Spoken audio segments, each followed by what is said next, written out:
आज मैं हज़रत थानवी रहमतुल्लाह अलैहि का टाइम टेबल बताना चाहूँगी, जिसको निज़ामुल औक़ात यानी कि टाइम टेबल बोला जाता है। हज़रत थानवी रहमतुल्लाह अलैहि के यहाँ सुबह से लेकर शाम तक का पूरा जो टाइम टेबल था ना, वो मुकर्रर था, पूरा सेट था। यहाँ तक कि उनका यह मामूल था कि असर की नमाज के बाद अपनी बीवियों के पास जाया करते थे और उनकी 2 बीवियाँ थीं। दोनों के पास असर के बाद अदल व इंसाफ के साथ वो उनकी खबर के लिए जाया करते थे और उनसे बातचीत करने के लिए जाया करते थे। और ये हकीकत में नबी करीम सल्लल्लाहु अलैहि वसल्लम की सुन्नत थी। हदीस में आता है कि नबी करीम सल्लल्लाहु अलैहि वसल्लम असर की नमाज़ पढ़ने के बाद एक एक करके तमाम बीवियों के पास उनकी खबर गिरी के लिए तशरीफ़ ले जाते थे। और आपकी ये जो रूटीन था ना, वो रोज़ाना का ही था माशाल्लाह। अब देखिए कि दुनिया के सारे काम हो रहे हैं, जिहाद भी हो रहे हैं, तालीम भी हो रही है, पढ़ाना भी हो रहा है, यानी कि दीन के सारे काम हो रहे हैं। और साथ में बीवियों के पास भी जा रहे हैं, उनको भी वक्त दे रहे हैं, उनके साथ भी गुफ्तगू कर रहे हैं। और हज़रत थानवी रहमतुल्लाह अलैहि ने अपनी ज़िंदगी को नबी करीम सल्लल्लाहु अलैहि वसल्लम की सुन्नत पर इस तरह ढाला हुआ था कि बस क्या ही बताना। और इनकी इस तरीके से इत्तिबा सुन्नत में उन्होंने अपने आप को ऐसे मशगूल कर लिया था कि वो भी असर के बाद ही अपनी दोनों बीवियों के पास जाया करते थे।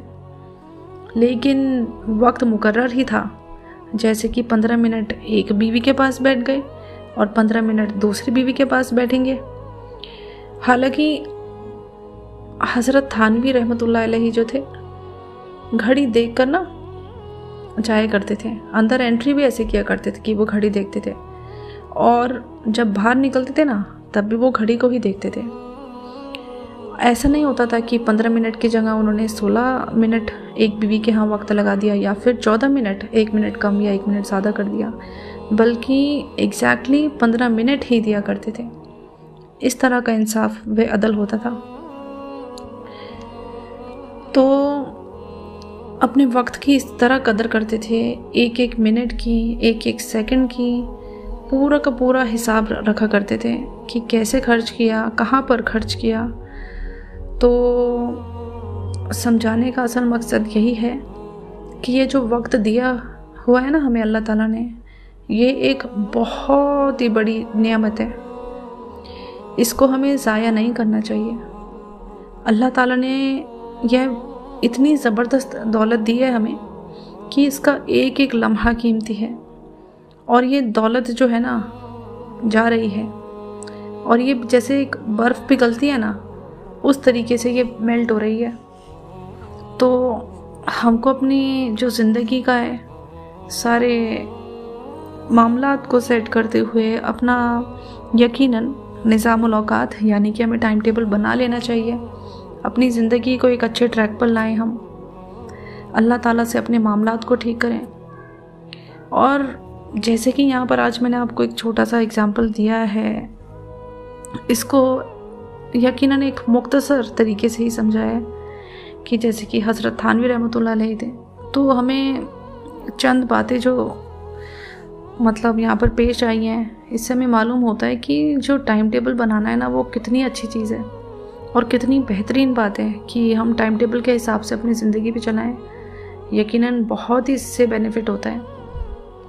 और मैंने तो अक्सर यही देखा है कि जब भी मैं एक रूटीन के साथ चली हूँ तो फ़ायदा हुआ है, और अगर नहीं चली हूँ तो यकीनन उससे तो खसारा ही होगा ना।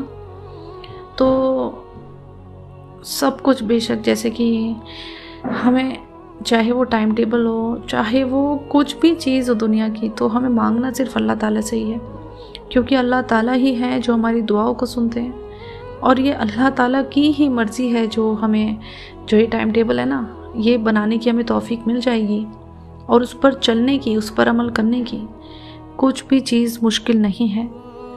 और इसका एग्ज़ाम्पल इंशाल्लाह मैंने इंस्टाग्राम पर एक पोस्ट से तो समझाया है, काफ़ी साल गुजर चुके हैं मेरे ख्याल से, लेकिन इसको इंशाल्लाह मैं अब ऑडियो के ज़रिए से भी मैं बताऊंगी कि टाइम जो है हमें मतलब सेट करना इतना भारी नहीं पड़ेगा।